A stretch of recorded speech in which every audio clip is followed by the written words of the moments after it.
stretched to no limit. So the green goblin sat there one day and feeling very bored. And suddenly he noticed in the world of human below, there's something shining, flashing, shining all the time. So he was curious, and he used his nose. He made his nose long. He said, grow longer, grow longer, grow longer. And then the nose keep growing long, long, long, long, and then pierce into the world below, where the shining and flashing is happening. And then the shining and flashing came from the clothes of the princess of that city. And it happened that the servants were hanging her clothes outside to air it. Yeah. And her clothes have gold thread. So and also some jewelry, studded with diamond, rubies, and etc., etc. So it's glittering in the sun. That's why it was shining and flashing. So now the servants say to each other, "Oh, her clothes are so beautiful, but so many. Now we don't have enough bamboo pole to hang. What to do?" At that moment, the nose of the devil, the goblin, just arrived on time. Did you hear this story before? No? Oh, I'm glad. So and then the servant thought, oh, we have a long bamboo, enough to hang the rest of the clothes on it. So they put the rest of the clothes of the princess on this green pole. And then happy went inside. Eat some chapatis. So now the green goblin suddenly felt so heavy on his nose. So he was scared. He immediately, pulled his nose back to the normal size. And then there come all a bundle of glittering clothes at his feet. And he was thinking, oh, must be a lucky day. So he tried on. And beautifully it looks, So he was proud and marching around himself alone. And then it happened that the red came over. He wanted to start a fight, to progress. But then the green said, look here, I have some new clothes, beautiful. And I saved some for you, half of them for you. And the red was looking with contempt, saying, look, I don't wear these kind of ridiculous things. Only crazy people do, like you. He wanted to start a fight, so he talked nonsense. But the green is always green, so it's very cool. So he don't pick on it. He said, okay, fine. If you don't wear them, I do no harm, leave them there. It's all right. So the red don't know what else to do. So he went home. But actually he was very, very jealous of the green. And so he tried to get some clothes for himself. So now he also put his nose very long down into the palace and waiting for some clothes to be hung on. But it happened that the samurai, at that time they are practicing swords together. And when they saw such a long thing is coming, they said to each other, what's that? And the other said, it must be the new invention of the enemy trying to attack us. Let's kill it first. Oh, okay, then pack with the sword. And so suddenly the red felt so sharp pain, and immediately he pulled back his nose to the normal size. And then it bled, and he cried so much. And then the green heard his crying and came over, said, what happened? And the red was so embarrassed and angry and cannot say what the truth is, so he said, leave me alone, and things like that. You don't bother me. And so the queen said, no, I don't bother you. I just want to try to help you. It's bleeding. Look here, I know the medicine. I put it on. It will stop right away, and your nose will become beautiful like before. Otherwise, you have a big scar here, a big hole there, and then it will be very ugly. I just want to take care of you. And so the red, after all, feel touched and said, all right. And then he cried his heart out. He said, oh, it's really hurt. Please, quickly, help me. Make it better, quickly. Yeah. And then from then on, of course, they make peace together because he had enough with fighting. He thought, okay, fighting is no good. He learned the lesson of peace. From then on, they wear nice clothes and drink tea together every day. And no more war. But our world has not learned this lesson of love.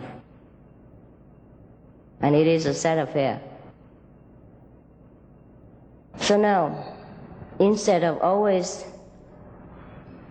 writing on the newspaper, criticizing the government of this and that country, scolding this and that dictator, or telling the army what to do, because it has not been any use up to now. So instead of doing all this, or apart from doing all this, still, we have to find a way out for ourselves before it's too late. And the only way out is the so-called enlightenment. And enlightenment is only getting back the positive information that we badly lack. And it's right there. Because it's already there. It's just that we didn't use it. When we are born into this world, everyone must take care of the immediate needs, such as cold, hunger, environmental, infection, etc., etc. Therefore, the immediate reaction from birth or since childhood is all this material comfort, all this physical need. And that is why we don't have the chance to remember the positive information that we must have in order to survive, in order to be wise, and to fulfill our duty better in this world. You see why we forget? You see why we don't have it? You see why we have it but we don't use it?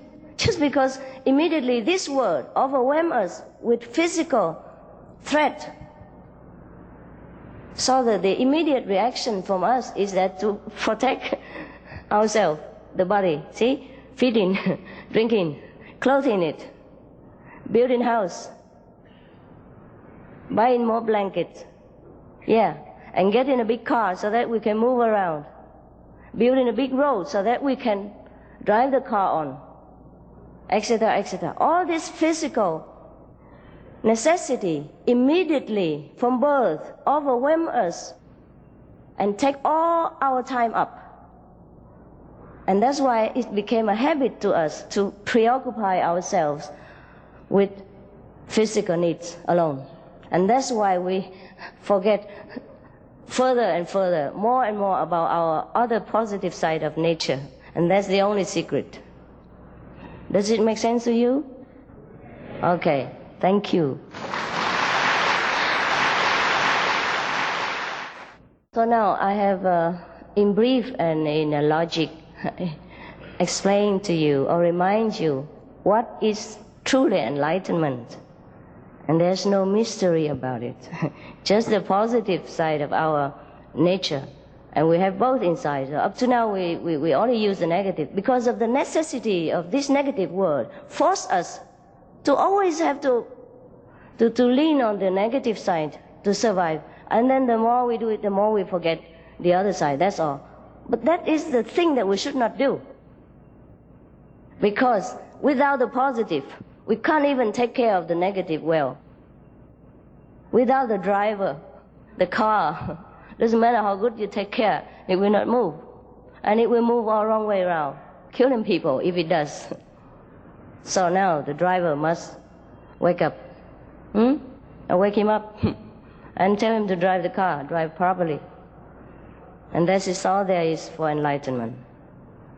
Will I be liberated if I practice the Kuan Yin method? Of course. What else do you practice the Kuan Yin method for? Huh?